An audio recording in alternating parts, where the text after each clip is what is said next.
Halo, apa kabar? Saatnya Anda menyimak berita Jawa Tengah.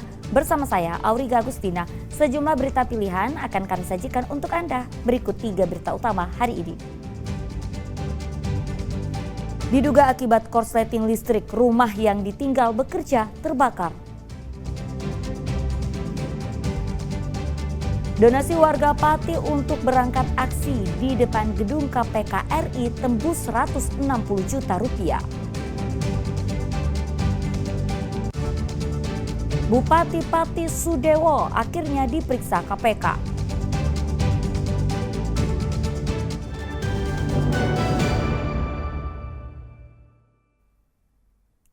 Ya, kita ke informasi pertama, sebuah rumah di Desa Kalikebo, Klaten ludes terbakar. Rumah terbakar dalam kondisi kosong karena penghuninya sedang bekerja. Dugaan awal kebakaran terjadi karena korsleting listrik.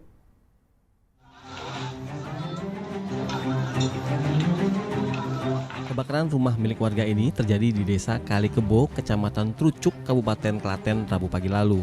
Bangunan semi permanen dan banyaknya material kayu membuat api dengan cepat membesar hingga merambat ke seluruh ruangan. Saat peristiwa terjadi, rumah dalam keadaan kosong karena pemiliknya sedang bekerja di luar. Diduga kebakaran terjadi akibat korsleting listrik. 2 unit mobil damkar dikerahkan untuk memadamkan api. Proses pemadaman membutuhkan waktu sekitar 1 jam. Tak ada korban jiwa dalam peristiwa ini. Sampai lokasi kita langsung menangani, selesai kurang lebih 1 jam. Objek yang terbakar? Objek yang terbakar 1 unit rumah semi permanen. Untuk kondisinya, Mas? Untuk kondisi terbakar keseluruhan karena dari rumah sendiri dari semi permanen bahannya. Dugaannya apa? Kalau dugaan masih dalam penyelidikan, tapi dugaan awal korsleting listrik karena dari keterangan rumah itu sedang posisi kosong, jadi penghuni rumah sedang bekerja keluar rumah. Jika Anda meninggalkan rumah dalam keadaan kosong, pastikan peralatan elektronik yang masih menyala untuk dimatikan atau mencabut kabel peralatan dari instalasi listrik. Krisna Agung melaporkan dari Klaten. Ya, warga Bandarjo, Kabupaten Semarang menyerbu beras murah yang dijual polisi. Tingginya harga beras di pasar buat warga baru berbelanja saat ada operasi pasar beras murah.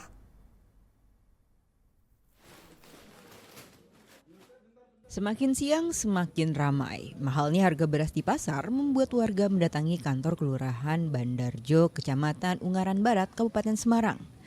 Mereka membeli beras program stabilisasi pasokan dan harga pangan SPHP. Masing-masing orang hanya dibatasi 2 sak atau setara 10 kg beras.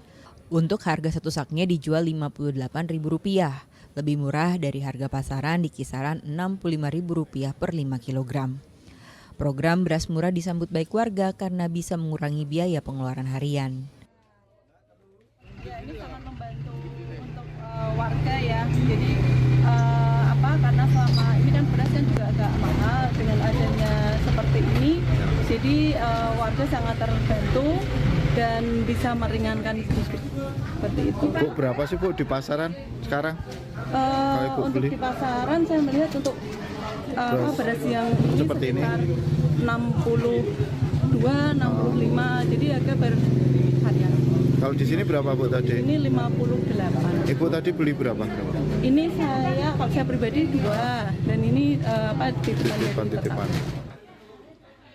Dalam kegiatan kali ini, Polsek Ungaran Barat memasok 4 ton beras khusus di Kelurahan Bandarjo.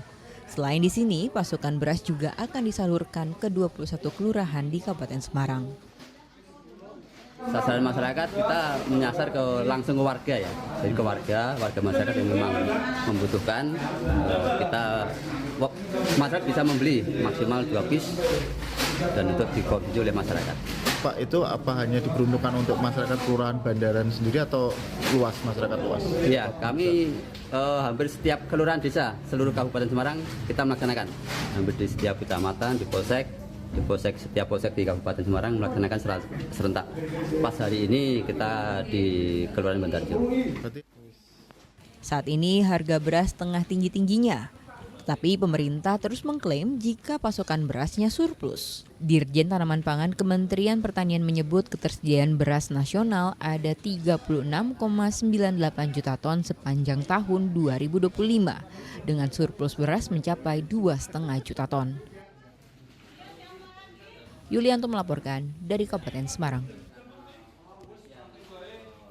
Ya, di tengah tingginya harga beras, pemerintah resmi menaikkan harga eceran tertinggi beras medium. Berdasarkan keputusan Kepala Badan Pangan Nasional, HET beras medium kini jadi Rp13.500 per kilogram. Kenaikan HET beras medium sebesar Rp1.000 ini berlaku sejak 22 Agustus kemarin. Kenaikan HET membuat harga beras medium dan premium tidak begitu berjarak. Selisihnya hanya Rp1.400 saja. Namun pemerintah menyebut kenaikan HET beras medium sebagai langkah jangka pendek. Kenaikan dilakukan untuk menyesuaikan harga di tingkat penggilingan padi sehingga mereka tetap mendapat untung yang wajar.